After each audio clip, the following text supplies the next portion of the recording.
I love romantic fiction. This is a good one. Hold Back the Dark.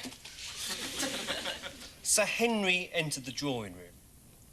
He spoke to Lady Dashwood gruffly. Lady Dashwood gruffly got up and left the room. Sir Henry stood on the balcony. The air was heavy with cherry blossom. He was next door to the shoe shop. Have you got the latest Barbara Cartland novel? Oh, well, I've got the one that was published yesterday, but there's probably been 2 or 3 more written since then. I mean, it's 11:30 now. Is there anything else you could recommend? Yes, I've got Lord Haversham's Revenge. It's the story of a cavalier in the English Civil War who's accidentally frozen into a block of ice and wakes up 300 years later at a car boot sale in Peterborough. What's it about? Well, it's about a little boy who meets a magic weasel in the woods. And they have a series of adventures together which lead them to the buried treasure underneath the enchanted abattoir. I don't want anything political. Well, it's more of a cookbook, really. 1001 ways to cook a peanut. Mind you, I wouldn't do them all at once, otherwise you'll end up with a very hard, burnt peanut. That sounds good. I'll have that. Here we are, 17 and 6. This is a dictionary. That's right, yeah. You can take all the words, put them in any order you like, and then have any book you want. That's handy. I can throw all my other books away now. Of course you can. If you're a ruddy nutter.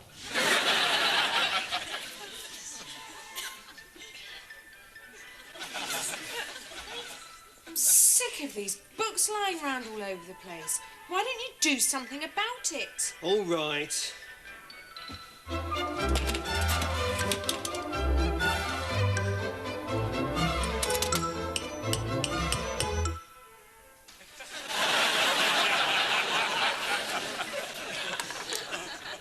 Quatre noirs for black. The gentleman on table 4's having a remarkable run of luck.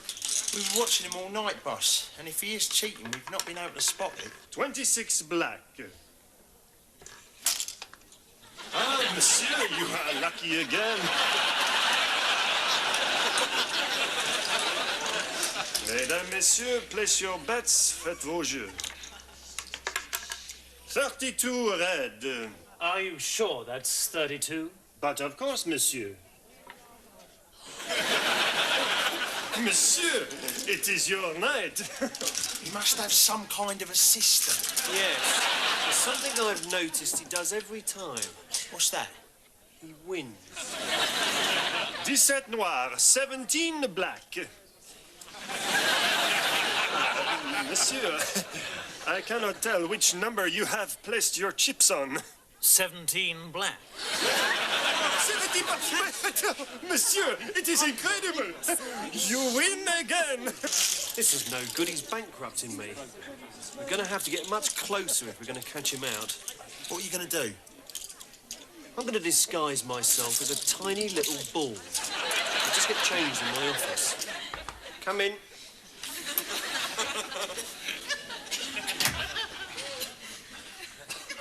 Where are you? I'm over here on the blotting paper. Don't just stand there. Get me onto table 4.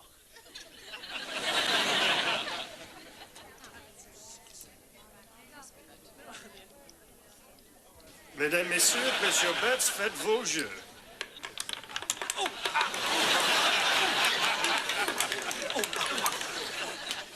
Well, I'm not doing that again. There goes another £750,000. Right, I want you to follow him.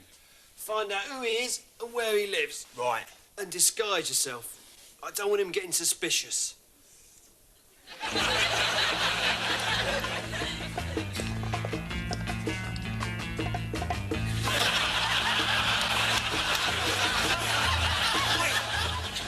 Discreetly.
Well, thank you very much. Yes, it would. Oh, that would explain it then. Haven't you heard? Officially, since 4 o'clock this afternoon, time has been running backwards. The hands seem to be going round the wrong way. Is there? There's something wrong with my watch.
Well, Sheriff, you sure did a good job running the McGillicuddy twins out of town. So that's who it was. I thought it was the same fella twice. Sheriff, ain't that new preacher arriving in town today? Yeah, that's right. What this town needs is a preacher man. Someone the town folk can turn to for spiritual guidance. Somebody who can put a stop to all this gambling and womanizing. A good man.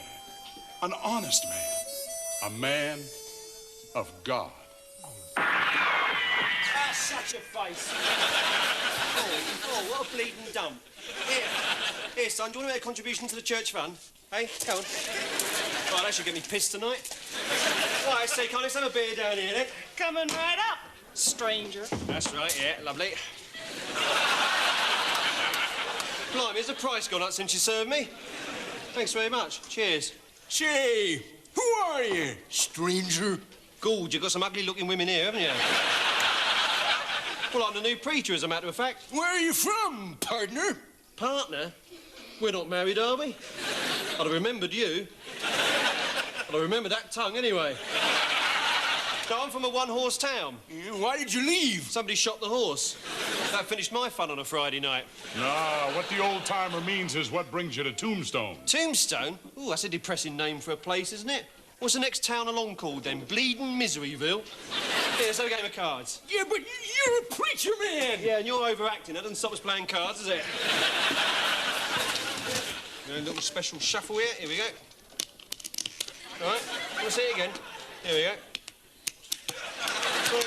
These cards are marked. Well, of course they're marked. That's how you play the game. Look, there's a 7 of hearts. There's a 3 of hearts. You wouldn't be able to play if it was all blank, would you? I reckon the old-timer should deal. Yeah, go on, then. Ready? One for you, and one for you, and one for me, and one for you, and one for you, and one for me. Yeah. Twist. Talk about building up your part, blimey. Bust. Twist. Twist. Twist. Twist. Twist. There we are, 108. 21. Sorry, son. Wait a minute. This here's fool's gold. Yeah, that's why you've got it. Right, let's have a beer, I think. Come on, let's have another beer up here. Oh, I can't wait all night for this. I'll use me magnet. Here we go. Lovely. Cheers. What brings you to town, preacher man? Oh, I'm here on a cat drive. What you mean, cattle drive? No, I've got 1,000 head of tabby outside. It's a hell of a job branding them. You got to lift the tail and mark their owner's name with a red hot iron. Luckily, his name's O'Leary, so that saves a letter. Do you know what I mean? Listen, stranger. Just Town ain't big enough for 2 preachers. If you carry a Bible, you got to be prepared to use it. I'll use it all right.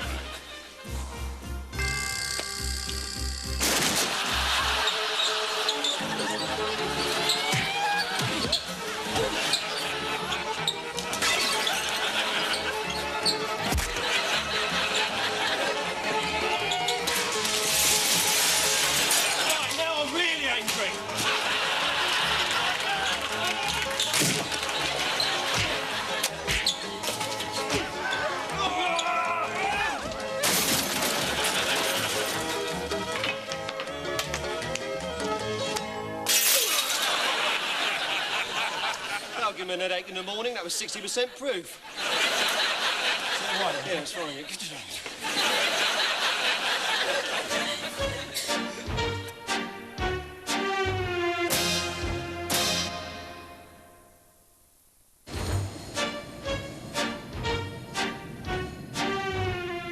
Morning. Morning, sir. I've had a tip-off that those toffees have been stolen. Of course they haven't been stolen. There they are there, look. Do you see?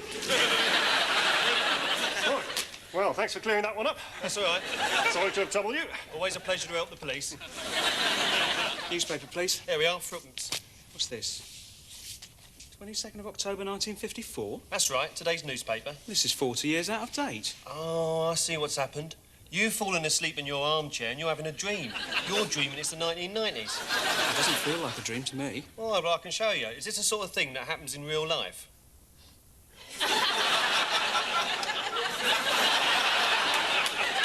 Could be a dream, I suppose. You're still not convinced? Not really.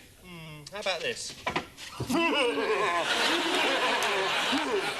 you're right. This is the same dream that I have every night. Any moment now... Excuse me, can I have a bag of toffees, please? Oh, it's got to be a dream. No, he's a regular customer. Well, I'm sorry to disappoint you both, but actually this is my dream. At this very moment, I'm having a nap on the bottom of the Atlantic Ocean. How do we know it's your dream? I don't like toffees.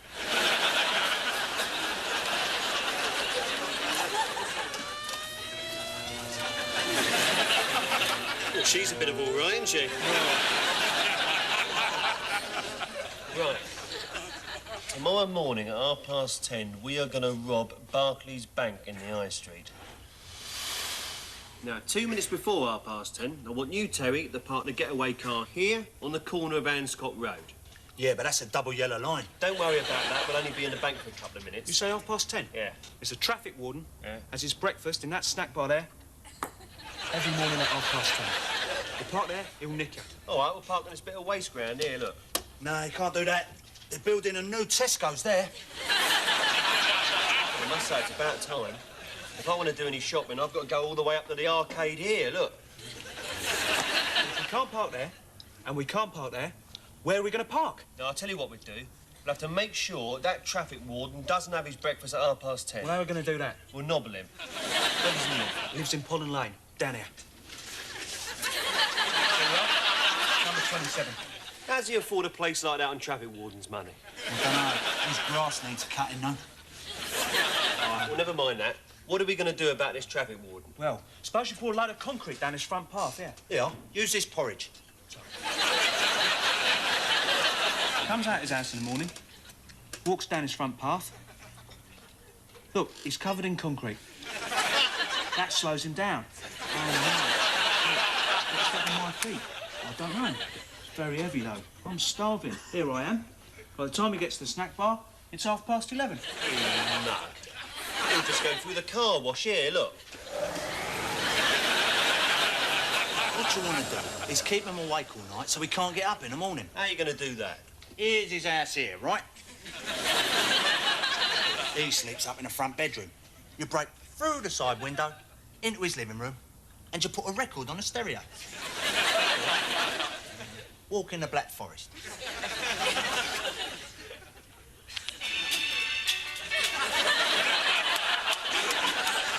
And then you hide behind the sofa. He wakes up. Blimey, what's all that racket? He comes downstairs. Turns the stereo off. And you keep that up all night? No, that won't work. You had the builders in last year. Here we go. He's let the downstairs out to these people that have all-night parties. He sleeps upstairs with cotton wool in his ear, so nothing will wake him up. I've got an idea. We'll keep him awake by shining a light through his bedroom window.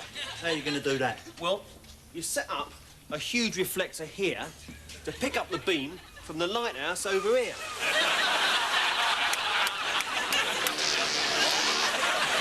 Yeah, but he might not see that light coming through his bedroom window. Of course he will. Look, here's his head, right? The light comes into his eye, through the corner, hits his retina, is converted into electrical impulses which travel along the optic nerves into the visual cortex in the back of the brain here, so he can't get to sleep. Blimey, you think of everything. Right, that solves the problem of how we're going to park that car on the double yellow lines at 10:30. And this time tomorrow morning, we shall be very rich men indeed. Well, that's got to be one of the smoothest bank jobs we've ever pulled. Now for the share out. One for you, one for me.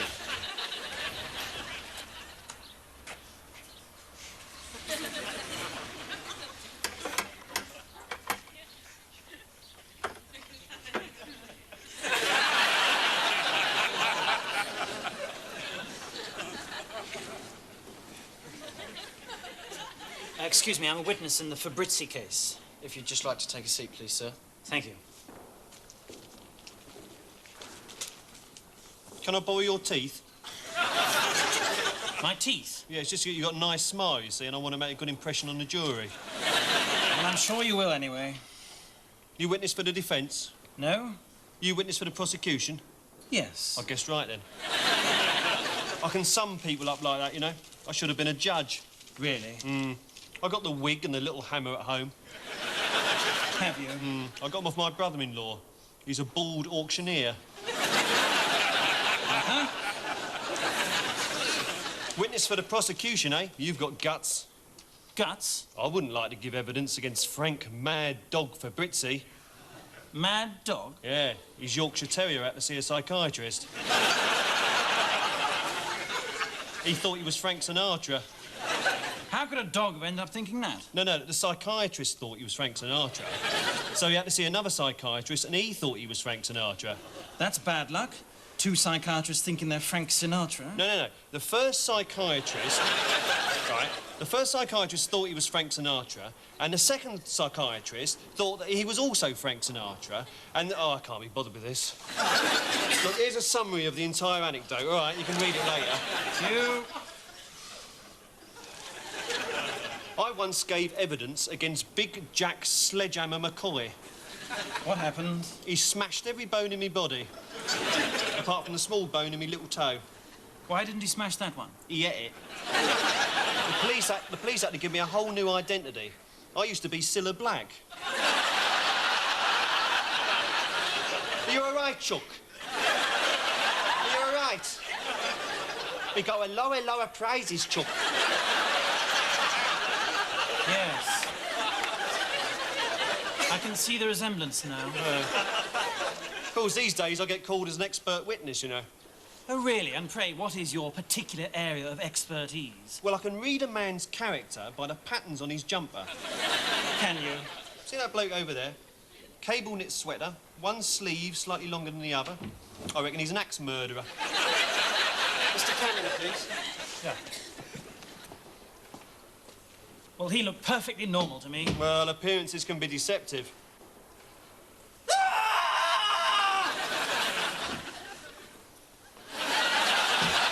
There's always someone worse off than yourself, isn't there?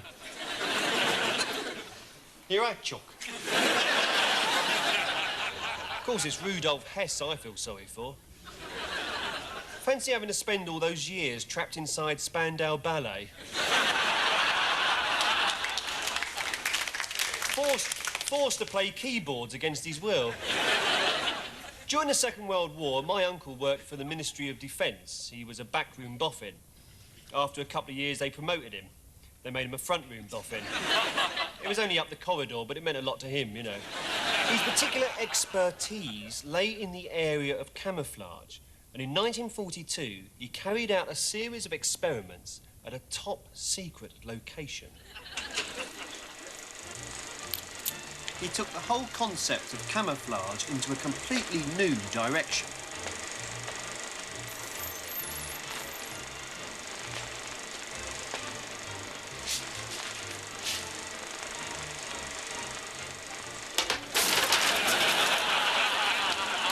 His ideas were soon taken up by the army.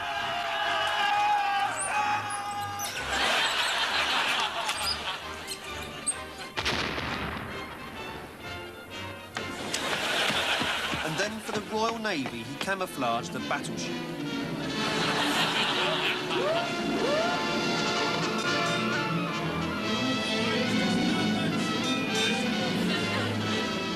He was given command of the ship because he was the only one who knew where all the controls were hidden. Half ahead, both engines.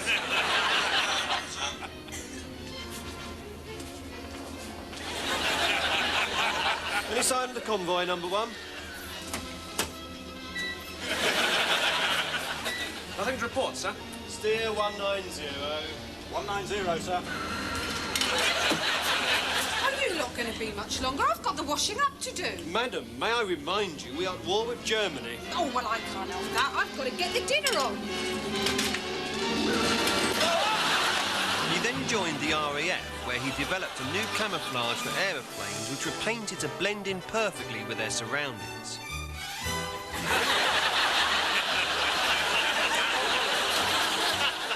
Well, Professor, good luck with the test flight. Thank you, sir. Chocks away.